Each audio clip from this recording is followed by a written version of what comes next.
But now we're going to go on to some videos. I have here some different segments that I've cut out. We're not going to be playing the whole videos because we're talking really, really long ones here. But two sermons. I have Jack Hyles, and these are later sermons. See, I could have gone back and looked at some of his early stuff, but I wanted to show sermons that were preached shortly before he died. First you have Jack Hyles, Can I Change Seats? Then you have Jack Hyles, Running the Race Before You. And then we're going to look at some things from his 70th birthday party, and then another video called Birthday 2011. Jack Hyles, A Church with a Heart, a thing that they actually put out themselves about the First Baptist cult there in Hammond. And then the Jack Hyles Friday Memorial and Jack Hyles National Bus Kids Conference in Chicago, 1993. So those are the videos that we're going to actually be looking at here coming up. And just going to be looking at some little clips. And it's going to be, some of it's going to be intermixed and stuff, but I'm going to play them and then make comments. So here we go. And these 70 and 75-year-old women are looking mighty good to me. So he starts out and he says, these 70 and 75-year-old women are starting to look pretty good to me. The Bible calls that coarse jesting. I mean, show me some place where any of the apostles, any of the Christians here in the New Testament are making jokes about good-looking women. Now, if Jack Hyles was not some kind of a pervert, and he was true to, I've only ever known one woman in my entire life, you know, like he said in the interview, if that's true, why make these lewd references? I mean, go back over the years of me preaching, show me one time when I ever made references to looking at good-looking women and stuff like this, and Snyder Marks are like, oh, looking at some good, you know, real good-looking women. Why would I do that to my wife? I love my wife. I would never be talking about, oh, look at the good-looking women over there. The Bible says if you're looking and lusting on women, you've already committed adultery with them in your heart. So even so, right there, by his own admission, he just admitted to being an adulterer in heart. But let's continue. And, you know, and watch the, you know, he starts out with the jokes and he gets the crowd to like him, and he breaks the ice, and it's just public speaking, you know, professional public speaking personality. This isn't the Holy Spirit. Watch this. My wife is 71 and I'm 73. And we're not dead yet. We still go to Lover's Lane every week. We take a nap out there, but we go.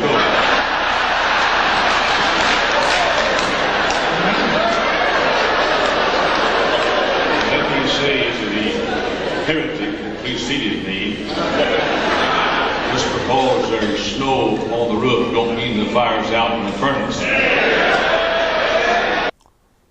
Just because there's snow on the roof doesn't mean the fire's out in the furnace. These are the statements that a Christian man would make. And you hear people in a crowd, you know, going, amen, amen. Huh? This is Bible preaching? Let's continue. I don't guess you heard that, did you? Let me say it again. I said I fly so much that I'm a premier executive. I knew you'd be impressed. And thank you for recognizing greatness when you hear it and see it. Okay, so there he's bragging about being a premier executive, you know, when he's flying and things. And you say, well, he's joking. It's just he's joking with people and stuff like this. But again, what is this? Is this Bible preaching? Or is this a guy working the crowd? Now watch this one here. And here he actually makes a slam about women that are overweight. Again, watch this. What I do is I save those upgrade certificates, usually for a full flight, especially if I'm sitting back in the back between two fat women. Again, why do you need to make a joke about women being overweight? You know, I use the first class tickets in case I'm sitting between two fat women. The Holy Spirit would be speaking through a man to say that, huh? All right, let's continue. And walk up the aisle and sit in the first class because I am a premier executive. I guess you didn't get that, did you?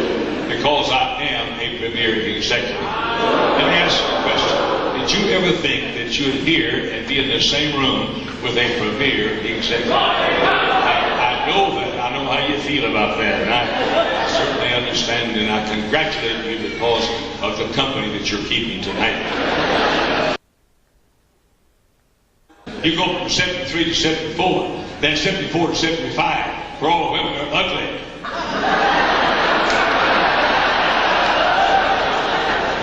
You wait till you get 73, boy, you be wishing at them 75-year-old women. They won't wish at you, but you wish at them.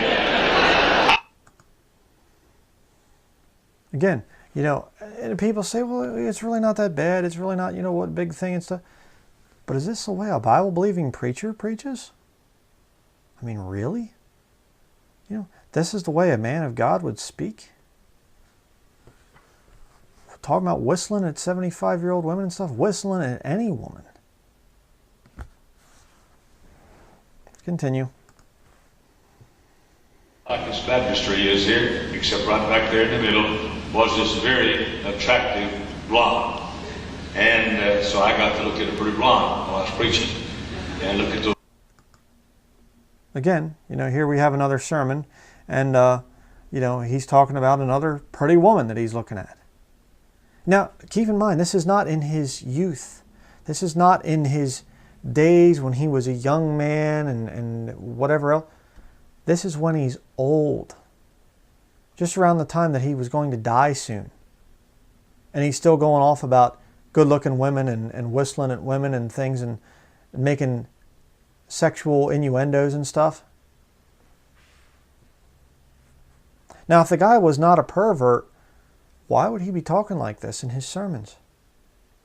And these are just 2 sermons too, brother. By the way, I mean, I could have gone through lots of them and picked this stuff out. This is not the way a Bible believer preaches. Let's continue. Did you know that the Apostle Paul watched how much you put in the offering plate a while ago? I'm saying there's a great cloud of heavenly witnesses, and they're watching us down here. How about that one? There's a great cloud of heavenly witnesses, and they're watching us down here. That's not what the Bible teaches. Let's look this verse up here. Hebrews chapter 12, verse 1. Says, wherefore, seeing we also are compassed about with so great a cloud of witnesses, let us lay aside every weight and the sin which doth so easily beset us, and let us run with patience the race that is set before us. Now, this is something that Jack Hyles did a lot of. He talked about this great cloud of heavenly witnesses, and he included his mother in some of this stuff, and he would pray to his dead mother and all this other stuff. That's not what the verse is saying. The so great a cloud of witnesses is down here on the earth. Fellowship with brothers and sisters. In other words, what you're going through in your life, there are other Christians that are going through the same thing. It's not saying that the cloud of witnesses, that the saints are up there in the clouds looking down at you and saying, watching everything that you're doing. And Jack Hyles comes out and says this, it sounds like a charismatic preacher. You know, oh, the Apostle Paul saw what you put in the offering plate tonight. Okay. Now let's logically reason this thing out again. Okay? What's the logical thing to say there? First of all, do you think the Apostle Paul cares about what you put in the offering plate? No. Secondly, what if the Apostle Paul did care what you put in the offering plate? What's he going to do about it? Wouldn't it be more accurate to say, you know, the Lord saw what you put in the offering plate tonight? Why would you say Paul? Unless you were a closet Catholic that believed in saints, demigods, you know, or lowercase g gods that live up there, and they're the intermediaries between God and man. You know, And Jack Hyles admitted different, things and stuff. You can look this stuff up. He admitted to praying to his mother and asking her, please intercede for me and all this stuff, to his dead mother. Weird. But let's continue with the video clips here. Well, you throw a party for somebody you love, you invite their friends. And since this is a Hyles Anderson College party, we're inviting one of the best friends our college has ever had. From back in the coal mines of Kentucky, we brought the man who probably, aside from Brother Hyles, is most responsible for this college being in existence. I want you to meet Dr. Russell Anderson.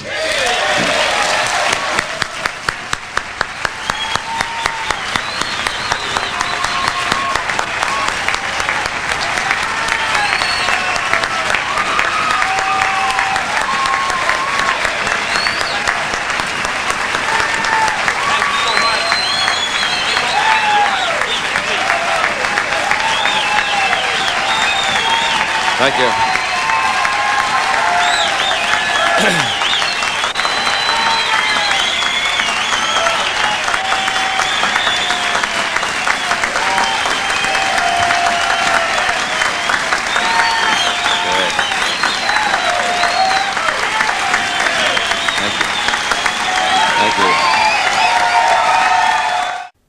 Let me just stop again.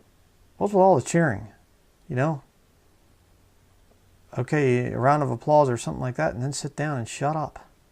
It's this man worship stuff. You're going to see why they worship him here in a minute. Let's continue.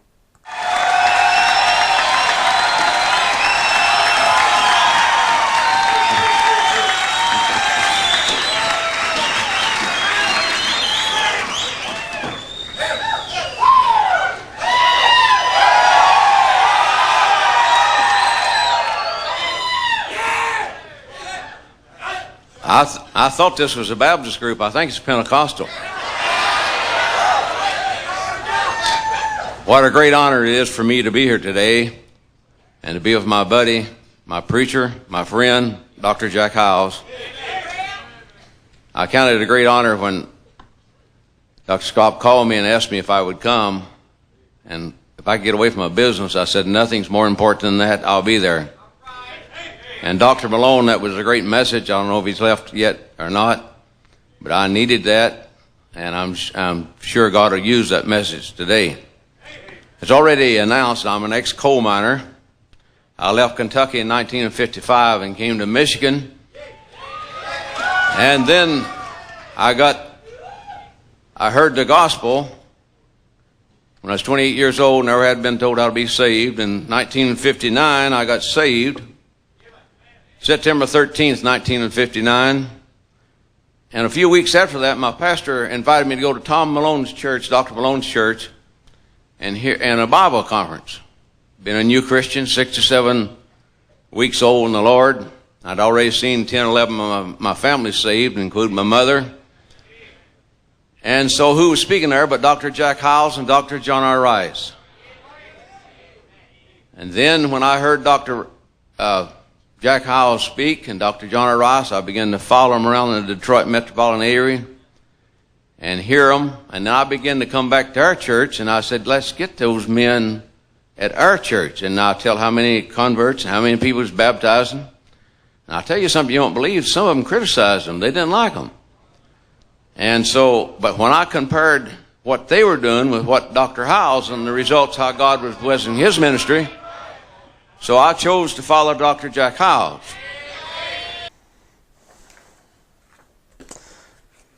I chose to follow Dr. Jack Hyles. Oh, really? Because I seen the results of it. I saw the results. So therefore, I chose to follow him.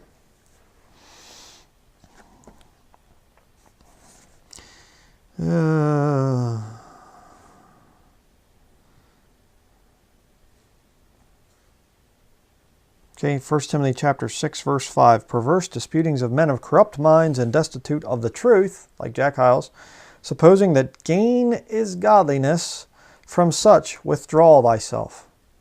Interesting that Russell Anderson said, there were people at my church that didn't agree with Dr. Hyles and Dr. John R. Rice, and things. Yeah, because they had enough sense to see false salvation when they saw it. Easy believism. But I saw the results. I saw that they're getting a lot more people. So, I went with them. I followed Jack Hyles. I followed Jesus Christ. But listen to what he says coming up here. This is very telling. And then I began to write Dr. Jack Hyles. He was so mean in the pulpit, I was afraid to introduce myself to him. When I see him, and finally I got the nerve one time at Bill Rice Ranch. And so Mrs. Hyles was with him and we went out, and I introduced myself. I had my wife, and so we went out to dinner and went to fellowshipping. And then I came to the pastor's school. Now remember, I'm a coalman. I've had very little formal training. And it scares me when I get around educated people like y'all. And so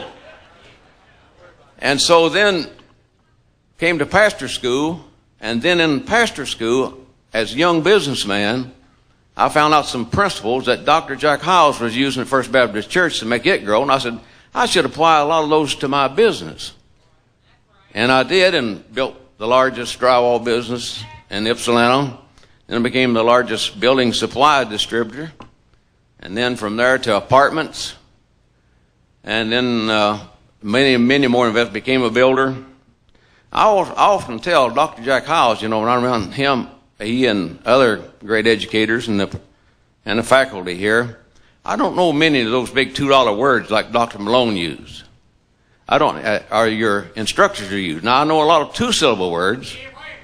Now you take the two-syllable word drywall. I know that. You see, I had 80 men working in that.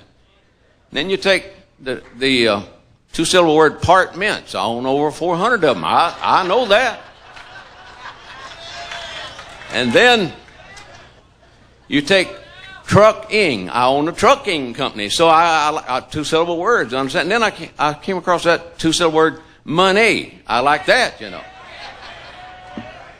And then I came across this three-syllable words because I said, I'm going to have to better my education if I run around Dr. Jack Hyles. It's the three syllables. And I liked it. I got a check one day. It says dividends. So they're three-syllable words. And so, boy, isn't that funny? Supposing that God is godly, or gain is godliness, from such withdraw thyself. And then it goes on to say, 1 Timothy chapter 6, verse 9, but they that will be rich fall into temptation and a snare, and into many foolish and hurtful lusts, which drown men in destruction and perdition. Verse 10, get this one memorized, brethren. For the love of money is the root of all evil, which while some coveted after, they have erred from the faith and pierced themselves through with many sorrows. Now, old Russell Anderson here wrote a letter because he was all upset when Jack Scapp was departing from the King James Bible. I'm going to show you the letter here. Dr. Russell Anderson, you can get this thing online. It's available. He says here to Dr. Jack Scapp, Jack Hyles, students, graduates at faculty of Hack there. He says about, they started the thing under the leadership of the Holy Spirit, the Hyles Anderson College. I don't think so. And it talks about they started the fastest growing churches. With this teaching and preaching, he built and left behind $70 million worth of buildings and property. Okay? Interesting. Jack Hyles left behind $70 million in buildings and property, spoken by his partner there at Hyles Anderson College. Very interesting.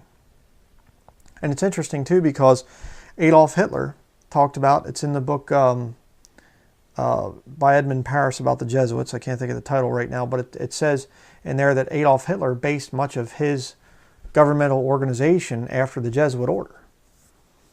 And I thought it was rather interesting that Russell Anderson, that clip we just watched, he said about how he watched how Jack Hyles was building his church, his whole ministry there, and he said, I'm going to apply that to my business.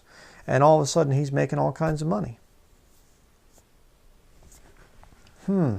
Coincidence, I'm sure. But look at this part of the letter. It says, I would like to share what the Holy Spirit is doing through my life. This is the Holy Spirit, by the way, it's doing this. Number one, as of December 31st, 2008, 10,300,000 people have been saved, mostly through the works of Hyles Anderson College graduates Dr. Rick Martin in the Philippines and Dr. Kevin Wayne in Mexico City. Each week I receive a fax from these men showing the results from the daily personal soul winners that I support financially at approximately $500,000 per year. Nice. I have helped build 10 Bible colleges. I have helped build 900 churches. I have given over $35 million. Then he says, I've never known or read of two men that God has used to bring more souls to Christ. Okay, 10.3 million souls that were saved by these two men and the other graduates of Hyles Anderson cult. What are their names? What are the names of these people that have been saved? Where's the fruit of 10.3 million people being saved since 1972? Has the world gotten better or worse? Well, I mean, if there's 10.3 million people saved just from one system out there, the Hyles Anderson cult system, where's the fruit that it would have produced?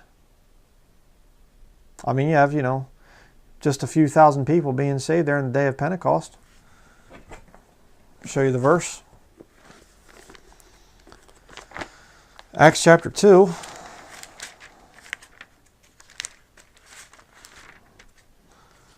Acts chapter 2, verse 41. Then they that gladly received his word were baptized, and the same day there were added unto them about 3,000 souls, and they continued steadfastly in the apostles' doctrine and fellowship, and in breaking of bread, and in prayers. I wonder how many of these 10.3 million people have continued in the faith that they prayed the little prayer to get into. Oh, and by the way, you go on to read the book of Acts there, those people turned the world upside down. 3,000 people, and yet they changed the world, those people. And yet you have 10.3 million people, according to Russell Anderson here, 10.3 million people saved. Where's the spiritual fruit? Because if they're truly saved, then they're all ministers of the gospel.